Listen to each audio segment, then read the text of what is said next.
Hello good evening everyone. इस video में हम बात करने वाले हैं उस टॉपिक की जो मैंने तुम्हें बताया था पहले कि हम अपना ऐसे खुद कैसे चेक कर लें, मतलब किसी सेकंड पर्सन को ना दिखाए क्योंकि उसके पास भी टाइम नहीं है वो चेक करके बताए तुम्हें। सेकंड थिंग, कोई टीचर नहीं है तो हमने ऐसे लिखा है CAPF 2023 के लिए ऐसे की प्रैक्टिस हम कर रहे हैं और हमने ऐसे लिख लिया है, तो हम कैसे चेक करें कि वो सही है या गलत।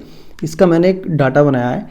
ये अगर तुम्हारा क्राइटेरिया से मैच कर रहा है कि तुम मतलब ये है तुम्हारे एस्से के अंदर ये डाटा, तो तुम्हारा एस्से सही है, ठीक है, फिर कोई दिक्कत नहीं है। मतलब ये मिनिमम तो ये होना ही चाहिए, बाकी तो और बेटर कंडीशन तो और हो ही सकती है। क्योंकि देखो एस्से का एक बात बता दूं मैं तुम्हें, कोई स्टैंडर्ड नहीं है, इसको कोई 20 में से 20 नंबर दे ही नहीं सकता, समझ रहे हैं। क्योंकि हर एक बेटर से बेटर होता जाएगा, क्योंकि ये कोई ऑब्जेक्टिव नहीं है जैसे कि पानी होता है H2O क्लिक कर दिया बस H2O ठीक है, ऐसा नहीं हो सकता ना। क्योंकि इसमें तो तुम कितना अच्छा डाटा यूज़ कर लो, कितनी अच्छे हैवी वर्ड वोकेबलरी ले आओ, फिर तो तुम नहीं कर सकते। इसका कोई स्टैंडर्ड नहीं है, बस ये है कि मिनिमम तो ये होना ही चाहिए, ठीक है। तो ये दिखाता हूँ मैं तुम्हें, अभी टाइम हो रहा है 7:32, ठीक है। तो मैं तुम्हें दिखा देता हूँ इस वीडियो को। और हाँ, इसमें मैं ये भी बताऊंगा कि जो हम कह रहे थे ना कि हम एस्से की प्रैक्टिस कर रहे हैं, रोज के 1, 2 एस्से 3 एस्से लिख रहे हैं, तो इन एस्सेज के लास्ट एग्जाम टाइम तक कम से 900 से 1000 पेपर हो जाएंगे। उन्हें स्टोर करके रखने का मतलब ये है कि हम उसे रीड करेंगे, रिवाइज करेंगे, तभी तो हम इसे स्टोर कर रहे हैं। पर वो पॉसिबल ही नहीं है, तुम नहीं कर पाओगे, ना तुम्हारा मन करेगा करने का, ठीक है। क्योंकि जब आज ऐसे लिख रहे हैं ना, कल वाला उससे बेटर लिखेंगे, तो हम उसे जो खराब ऐसे उसे थोड़ी ना पढ़ेंगे। बट एक चीज़ हो सकती है कि हम आज ऐसे लिख रहे हैं, देख के लिख रहे हैं, उसमें जो हम पॉइंट्स लिख रहे हैं, जो डाटा हम देख के लिख रहे हैं, वो डाटा की हम अलग डायरी बना लें जिससे कि आने वाले टाइम में हमें काम आए, ठीक है। तो वो मैं तुम्हें दिखा देता हूँ, ओके। तो दोस्तों पहले मैं आप लोगों को ये बता देता हूँ कि हम कैसे लिखना कैसे है, ठीक है। ऐसे देखो, जो इंट्रो होगा वो रिलेटेड टू टॉपिक होगा, मतलब कि अगर टॉपिक है हमारा सोशल मीडिया तो इससे रिलेटेड ही इंट्रो होना चाहिए, ठीक है। इसमें कुछ तुम करंट ऐड कर दो, कुछ इसके बारे में बताओ, कोई टॉपिक के बारे में बताओ, जैसे कि सेंसरशिप ऑन सोशल मीडिया, तो इन दोनों को मिला के एक इंट्रोडक्शन बनाओ, ठीक है। इंट्रो हो गया तुम्हारा 50 से 60 वर्ड का, 6 से 7 लाइन का। ये मैंने पहले भी बताया है इस वीडियो में, तो इसलिए मैं नॉर्मली बता रहा हूँ। इसमें देखो, जो UPSC की पेपर 2 की कॉपी आएगी वो इस तरह से आएगी। ये है एक पेपर A4 साइड, इस साइड बीच में लाइन खींची होंगी। ये पेपर में कुछ नहीं लिखना होता, इस पेपर में कुछ नहीं लिखना होता, बीच में लिखना होता है। सेम ऐसा पेपर होगा, यहाँ से लाइन खींची होती है, ठीक, यहाँ पे अपने को लिखना होता है। तो दोस्तों बॉडी पैराग्राफ 1, 2, 3, 4 5वीं कंक्लूजन आ जाती है हमारी यहाँ पे। तो हम जब इंट्रोडक्शन के बाद लिखेंगे ना शुरू में, तो यहाँ पे दोनों के बीच में तुम कनेक्टर यूज मत करना, ठीक है। लिटिल बैकग्राउंड लिखो अबाउट द टॉपिक, फिर करंट लाओ, फिर उसमें रीजन बताओ, फिर उसमें इफेक्ट बताओ उसके, फिर सॉल्यूशन बताओ, फिर फ्यूचर सॉल्यूशन बताओ कि क्या हो सकता है, फिर पॉजिटिव होप देके अपना ओपिनियन देके एक कंक्लूजन लिख दो, ठीक है। तो देखो मैंने जो ये लिखा है ना, करंट, रीजन, इफेक्ट, इस तरह से मैं खाली फॉर्मेट समझा रहा हूँ आपको, ठीक है। ध्यान से सुनना। इसका मतलब ये नहीं होता कि तुम पहले करंट लिखो, करंट में ही नहीं हो जाएगी, दूसरी लाइन में लिखो रीजन, तीसरी लाइन में लिखो इफेक्ट, चौथी, ऐसा नहीं होता। हर एक चीज़ मिलके चलती है।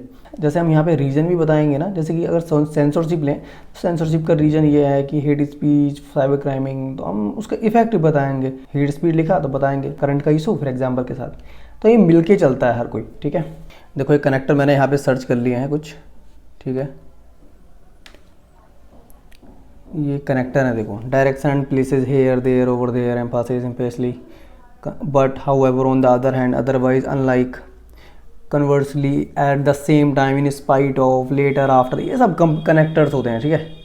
हेयर, देयर, बियॉन्ड, ये सब होते हैं, ये सब यूज करने होते हैं, ठीक है। अब आते हैं अपने एस्से चेक करने की बात कि भाई हम एस्से चेक कैसे करेंगे कि एस्से हमारा सही है या गलत है। देखो ये मैंने एक स्टैंडर्ड बनाया, मतलब ये तो होना ही चाहिए। करंट ऐड किया है, टिक करो, टिक कर लो, करंट ऐड किया है तो अगर, ठीक। करेक्ट ग्रामर, ग्रामर में मिस्टेक तो नहीं है तुम्हारी, खुद चेक करो ये, ठीक है, सही हो गया। फॉर्मेट, मतलब फॉर्मेट जो होता है कि इंट्रोडक्शन, फिर इतने पैराग्राफ बनाने, एक फॉर्मेट, अपना खुद का फॉर्मेट लेके चलो एक कि हाँ भाई मैं इससे कम में ही लिख सकता, इससे ज़्यादा में ही लिख सकता, मेरे लिए सेट है, ठीक है। 4 से 5 या 6, 7 जितने भी तुम्हें सही रखें। Format paragraph, connector to show continuity. देखो तुम्हारे एस्से में कंटिन्यूटी हो रही है, मतलब ऐसा तो नहीं है कि एक पैराग्राफ पढ़ने के बाद एग्जामिनर को ये लिख रहा है कि यार ये अमेरिका छोड़ के आ गया, दूसरा लंदन में है। ऐसा ना हो, कनेक्टर यूज करना, बीच में एक नाव जरूर दिखानी है तुम्हें, ठीक है। टू द टॉपिक, मतलब टॉपिक के बिल्कुल अकॉर्डिंग है ना, जैसे मैनुअल स्कैवेंजिंग लिखा हुआ है तो टॉपिक पर ही है ना, टॉपिक से अलग तो नहीं जा रहा। कभी तुम इसके अंदर किसी और प्रोफेशन की बात करने लगो, ऐसा नहीं है, ठीक है। तो कवर ऑल द एस्पेक्ट, मतलब कि जब तुम ऐसे लिख रहे हो उसके इफेक्ट जो होंगे या उसके रीजन जो होंगे सारे कवर करो, जैसे कि पॉलिटिकली, इकोनॉमिकली, एनवायरमेंटली, जियोग्राफिकली, सब एकदम से कवर करने। वर्ड लिमिट में देखो कि तुम्हारा ऐसे 270 या 290 कितने अंदर में, 300 से ऊपर तो नहीं जा रहा आपका। टाइम लिमिट भाई देखो 15 मिनट या 14 मिनट में एक ऐसे लिखना है अपने को वहाँ, ठीक है। तो ये देखो कि यार तुम टाइम लिमिट में लिख पा रहे हो या नहीं लिख पा रहे हो। यूज ऑफ कोट्स, मतलब कोट्स अगर तुम इंट्रोडक्शन में यूज़ कर ले तो अच्छा लगता है थोड़ा सा, या फिर पीजी की फर्स्ट लाइन में यूज करो पैराग्राफ की। हाईलाइट्स कीवर्ड जो तुमने लिखी है स्कीम वगैरह उनको हाईलाइट्स करो। तो ये हो गया तुम्हारा स्टैंडर्ड कि भाई ऐसे हमें किस तरह से चेक करना होता है। अब बात आती है उस चीज़ की जो मैं तुम्हें कह रहा था कि हम कैसे स्टोर करके रखें डाटा, कि क्या है क्या नहीं है, ठीक है। देखो ये पेज बनाया मैंने, डाटा ऑफ पेपर 2, पेज खोला, जो मैंने ऐसे लिखने शुरू करे हुए उनका मैंने एक डाटा बनाया कि भाई सोशल मीडिया एंड सेंसरशिप ऐसे आएगा तो मुझे ये लिखना है। मैंने एक छोटा सा डाटा बना दिया। रीजन्स, ये रीजन्स हो गए, इशू विद सेंसरशिप इशूज़ होंगे। सॉल्यूशन इसके ये हो सकते हैं। टाइप ऑफ मीडिया मैंने एक्स्ट्रा लिखा कि काम आ सकता है, कहीं भूल जाऊँ मैं। टेक्नोलॉजी का पॉलिटिकली लिख लिया कि ये एक्ट है, ठीक है। ऐसे number 2 common security. Common security क्या है? Non violent approach to the universal need to be secure. 6 principle लिख लिए इसके। चैलेंजेस टू CS मतलब common security, ways to achieve common security, खत्म। इसको खाली छोड़ा मैंने, कभी फ्यूचर में कुछ ऐड करना पड़ जाए, है ना। मैनुअल स्केविंग ये लिख रहा था मैं, तो मैंने इसको यहीं रोक दिया। बाकी रही बात एस्से की, तो मैं दूसरे पेज में दिखाऊंगा। मैंने एस्से लिख रहा था, देखो एक social media and censorship essay लिख रहा था, पहले भी लिखा था मैंने।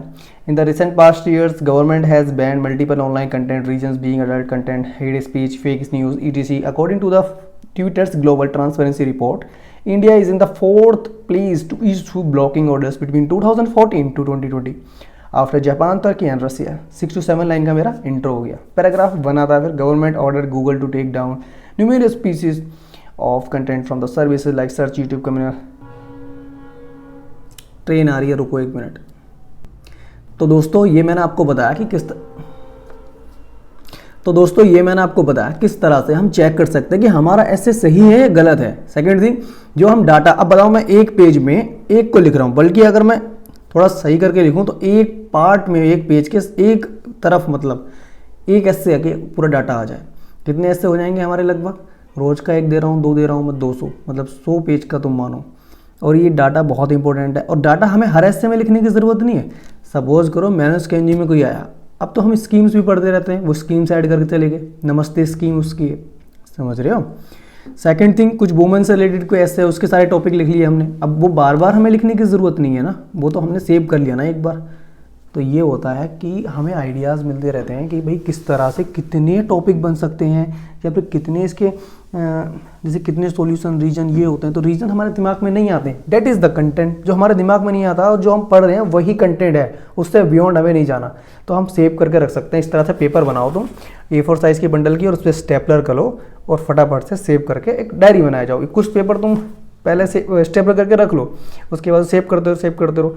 कोई क्वेश्चन आया, समझो कोई एजुकेशन को लेकर आया, तुमने तो सारे रीजन सॉल्यूशन सब लिख रखे हैं, फटाफट से पढ़ो, अच्छा ये होता है। जब हम किसी चीज़ को बार बार रिवाइज करेंगे तो वो हमारे दिमाग में फिट हो जाएगी। एट द मोमेंट जब हमारा पेपर होगा, इस फाइल की हमें ज़रूरत ही नहीं पड़ेगी, हम इतने मास्टर हो चुके होंगे, और ये हकीकत है, ठीक है। तो मैं यही कर रहा था। ये पेपर देखो ध्यान से, इसको तुम स्क्रीनशॉट ले लो, या फिर मैं टेलीग्राम पे भेज दूंगा इसकी पिक, ठीक है। फिर भी आप कुछ जो टेलीग्राम पे नहीं है उनकी इसकी PDF ले लो दोस्तों, ठीक है। तो बस यही मैं तुम्हें बताने के लिए वीडियो बनाई थी। बाकी जो स्कीम्स थी सारी 2 दिन की 3 दिन की सब लेके आ रहा हूँ मैं, सब बनाया था। बहुत टाइम जाता है यार इन चीज़ों में, तो मैं स्कीम सारी अभी बना के आपको PDF भी डाल रहा हूँ और YouTube पे भी डाल रहा हूँ, ठीक है। तो दोस्तों बस इस वीडियो में थैंक यू सो मच। जय हिंद।